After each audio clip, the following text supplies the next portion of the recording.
Olá, meu querido paroquiano virtual.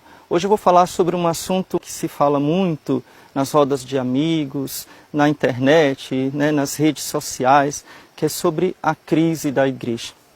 Uma crise em que as pessoas estão abandonando a igreja, ou que as pessoas estão fazendo abusos litúrgicos e tantas outras coisas. E querem, para justificar essa crise, ou para explicar essa crise, achar vilões. É bem típico nosso acharmos heróis e vilões. Nós parece que separamos as pessoas em heróis e vilões. Ou a pessoa é totalmente boa, ou a pessoa é totalmente má, responsável por tudo. A gente faz isso às vezes com os sacerdotes, infelizmente. Mas eu queria dizer para você, meu querido paroquiano virtual, que no fundo, existe, na verdade, uma crise. Esta crise não é só da igreja, essa crise é da sociedade e chama-se falta de fé. Passamos por uma terrível crise de fé. As pessoas esqueceram de Deus, esqueceram do amor de Deus. As pessoas abandonaram o nosso Senhor. Isso não é uma coisa que vem agora de 50 anos para cá. Isso é uma coisa que vem de alguns séculos para cá, que foi se aprofundando com os séculos, E que chegamos a um ponto bastante crítico.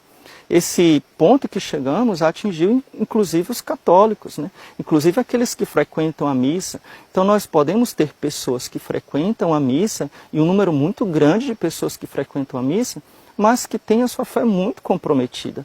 Uma fé muito comprometida com o mundo, querendo conciliar o mundo com a fé em Cristo.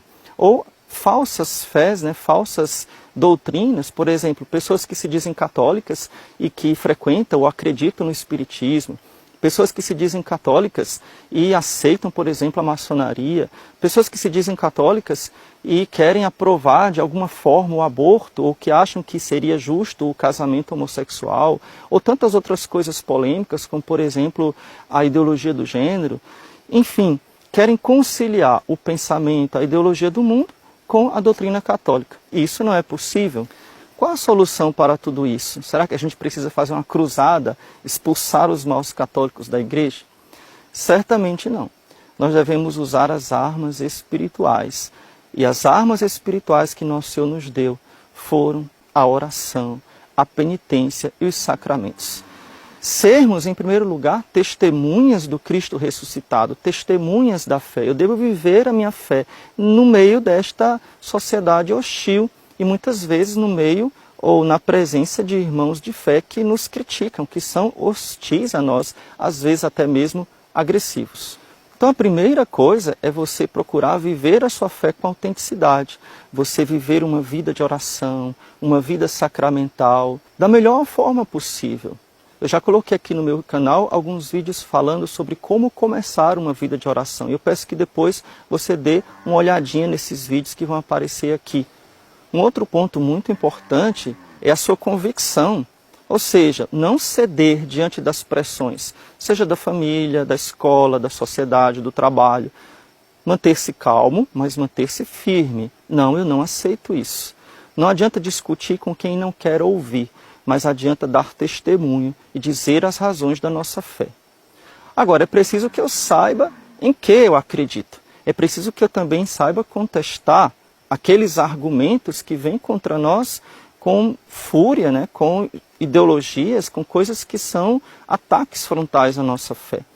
E para isso é preciso que eu leia, é preciso que eu estude também.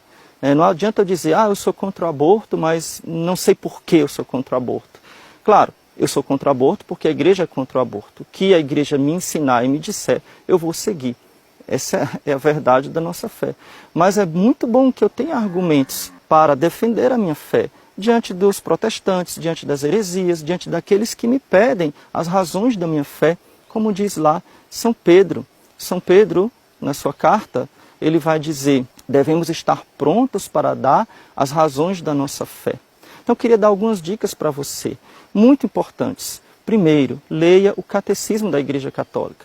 Tenha como livro de cabeceira, para que você de vez em quando consulte, quando você quiser saber algum tema. E de preferência você o leia todo. Queria também indicar 2 livros que são muito bons. Um é esse, A Fé da Igreja. onde nós vamos ver esses pontos de modo muito profundo, de modo muito bem argumentado, os pontos em que nós devemos crer. Nós católicos acreditamos em quê? Então, esse livro é uma explanação, uma explicação da doutrina cristã do Antônio Royo Marim. Um outro livro também muito simples, né? Com a linguagem até bastante jovem, bastante engraçada às vezes, mas que também tem uma profundidade que pode ajudar a gente a defender a nossa fé e a conhecer a nossa doutrina, é esse daqui, As Verdades que Nunca Te Contaram sobre a Igreja Católica. Junto dele tem um outro livro que eu não tenho aqui em mãos, As Grandes Mentiras sobre a Igreja Católica. Então, aquelas coisas, Inquisição, Cruzada, enfim, aquelas coisas mais polêmicas, né, sobre o papado, etc., nós vamos encontrar com a linguagem bem mais simples aqui, mas não deixa de ser profunda, né, nesse livro, e com a linguagem bastante argumentada, né, usando os padres da igreja, as Sagradas Escrituras, a teologia, esse livro aqui do padre Antônio Royo Marim. Resumindo, quais são os 3 pontos, as 3 dicas que eu lhe dou?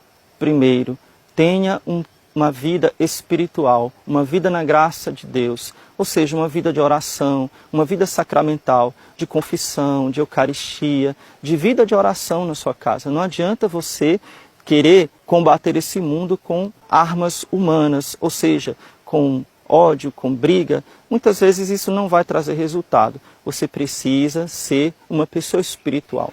Segundo ponto, seja convicto, ou seja, defenda a sua fé diante dos mentirosos, diante daqueles que atacam. Talvez não valha a pena bater muito a boca, né? Principalmente quando a pessoa quer apenas nos humilhar, mas é importante que a gente seja firme e não ceda. Não fique querendo agradar as pessoas, agradar os amigos, agradar os familiares. Seja firme. As pessoas precisam nos respeitar. Eles pedem tanto respeito com relação a outras religiões, a outras crenças, por que não respeitar a verdade católica? Mas é preciso que você saiba o que a igreja diz, porque as pessoas dizem que a igreja diz uma coisa que ela não diz. Dizem que a igreja manda uma coisa que ela não manda, que a igreja crê numa coisa que ela não crê. É no ouvir dizer, na mídia, etc., né? Coisas que não são a verdadeira igreja. Então é preciso que você saiba qual é a posição da igreja, qual é a verdadeira fé da igreja, para que você cresça e para que você também possa dar testemunho da fé.